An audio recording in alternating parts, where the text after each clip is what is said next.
नमस्कार दोस्तों, आज हम बात करने वाले हैं प्रेगनेंसी में सीटी स्कैन के बारे में। एक बार तो सुनते ही हमें लगा होगा कि प्रेगनेंसी में सीटी स्कैन यानी कि इतना सारा रेडिएशन और वो भी एक प्रेगनेंसी में। तो जैसा कि आपने अभी इस वीडियो के स्कैन में देखा कि एक प्रेग्नेंट वुमेन का स्कैन हुआ है जिसे हम मोस्टली पेल्विमेट्री के जानते हैं। तो चलिए इसके बारे में हम जानते हैं पूरे डिटेल में और स्टेप बाय स्टेप। सबसे पहले हम बात करेंगे कि पेल्विमेट्री क्या होता है। सेकंड हम बात करेंगे कि जो ये पेल्विमेट्री है ये प्रेगनेंसी में क्यों की जाती है।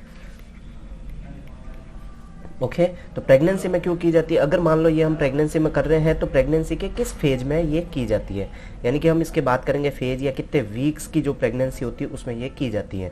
प्लस साथ ही जब ये प्रेगनेंसी में की जा रही है और जैसा कि हम जान लेते हैं कि सीटी स्कैन इन प्रेगनेंसी यानी सीटी स्कैन में इतना सारा रेडिएशन, तो इसके कुछ रिस्क फैक्टर भी होंगे और इसके कुछ बेनिफिट्स भी होंगे। तो हम बात करेंगे इसके बेनिफिट्स और हार्मफुल इफेक्ट के बारे में। फिर हम बात करेंगे कि क्या इसके अल्टरनेट मेथड हो सकते हैं। हम बात करेंगे इसके अल्टरनेट ऑप्शन के बारे में कि क्या एक ऑप्शन है सीटी स्कैन के अलावा। ओके, तो सबसे पहले हम बात करते हैं कि पेल्विमेट्री क्या होता है।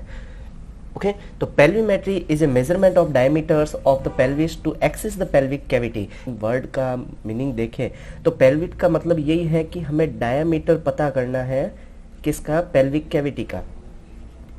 ओके, पेल्विस कैविटी का हमें डायमीटर पता करना है। अगर इससे हमें क्या होगा कि जो ये पेल्विक कैविटी है हमें उसका एक आइडिया मिल जाएगा कि ये पेल्विक कैविटी का क्या डायमीटर है। उसके बारे में जब हमें ये आइडिया लग जाएगा फिर हम बात करते हैं कि पेल्विमेट्री जो है तो हमें ये डायमीटर की प्रेगनेंसी में क्यों ज़रूरत है। ओके, तो प्रेगनेंसी के अंदर ये क्यों की जाती है पेल्विमेट्री। ये प्रेगनेंसी में इसलिए है क्योंकि फीटस की डिलीवरी का जो प्रेजेंट स्टेटस हमें मिल जाएगा, प्लस क्या ये जो पेल्विक की जो कैविटी का जो डायमीटर है वो एक एडिक्वेट डायमीटर है फीटस के डिलीवर होने में। यानी कि हमें इससे क्या आइडिया मिलेगा कि जो डिलीवरी का जो स्टेटस है क्या ये नॉर्मल वेजाइनल डिलीवरी हो पाएगी या नहीं हो पाएगी, यानी कि फीटल कैविटी जो पेल्विक कैविटी है उससे इजीली पास हो जाएगा या नहीं। यानी कि हमें ये आइडिया मिल जाएगा कि डिलीवरी जो है normal delivery is possible.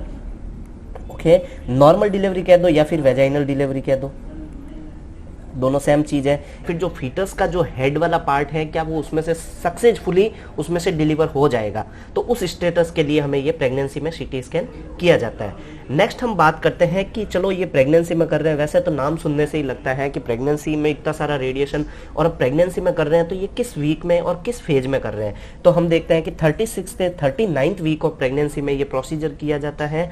Procedure ये इसलिए किया जाता है, मतलब अपन मोस्टली कह सकते हैं कि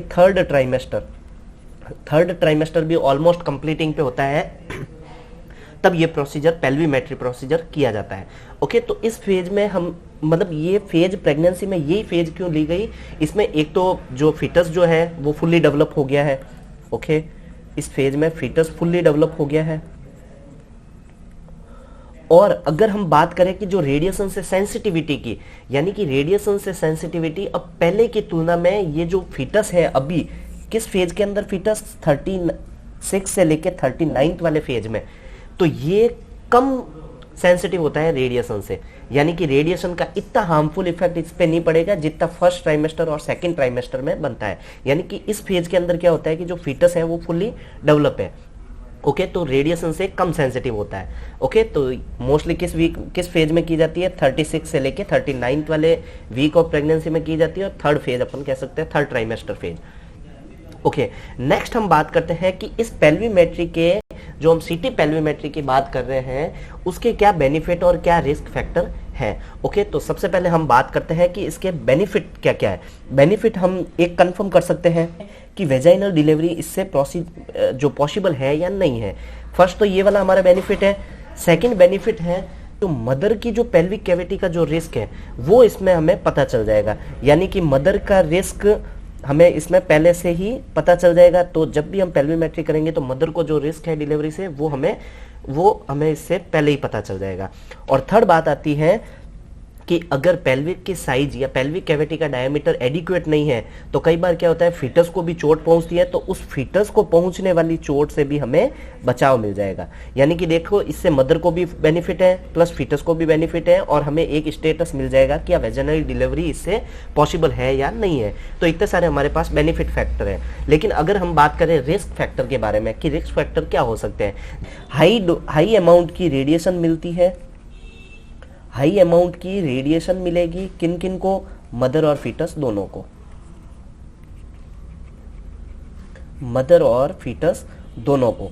यानी कि हमारे पास एक ही रिस्क फैक्टर है, वो भी बहुत कम ही रिस्क है कि जो इसमें एक हाई अमाउंट की रेडिएशन जो मदर और फीटस दोनों को मिलेगी। लेकिन हमने अगर बात कही इतना भी इसका रिस्क नहीं है, क्योंकि रिस्क में हमने क्या कहा कि जो बच्चा है वो अब रेडिएशन से कम सेंसिटिव है पहले की तुलना में। ओके, तो ये हमारे थे बेनिफिट और रिस्क फैक्टर। अब हम बात करते हैं इसके अल्टरनेट ऑप्शन के बारे में। तो एमआरआई पेल्विमेट्री, एमआरआई हमारा एक अल्टरनेटिव ऑप्शन है। एमआरआई को करने का अल्टरनेटिव ऑप्शन ये है कि एमआरआई चलो ओके है कि हमें इसमें रेडिएशन नहीं मिलेगा, तो लेकिन अगर हम बात करें एक बजट फ्रेंडली और टाइम कंज्यूमिंग के हिसाब से, तो एमआरआई बहुत कॉस्टली भी पड़ता है और प्लस ये बहुत ज़्यादा टाइम कंज्यूमिंग प्रोसीजर है। लेकिन अगर हम बात करें सीटी पेल्विमेट्री के बारे में, तो सीटी पेल्विमेट्री के अंदर सीटी स्कैन हमें जो बोन की जो परफेक्ट डिटेल होती है वो हमें सीटी स्कैन देता है, इसलिए मोस्टली सीटी पेल्विमेट्री प्रेफर की जाती है रेदर देन एमआरआई के। अबो 30 to 60 मिनट इस प्रोसीजर में लगता है। तो यानी कि एमआरआई टाइम कंज्यूमिंग भी है और इसका हाई एक्सपेंसिव भी है, तो सीटी स्कैन इस तुलना में बहुत प्रेफर माना जाता है, इसलिए सीटी पेल्विमेट्री सजेस्ट की जाती है। आशा करता हूँ कि आपको ये वीडियो पसंद आया होगा और बने रहिए रेड टेक भारत के साथ और भी बेहतर वीडियो के लिए। Thank you, bye bye.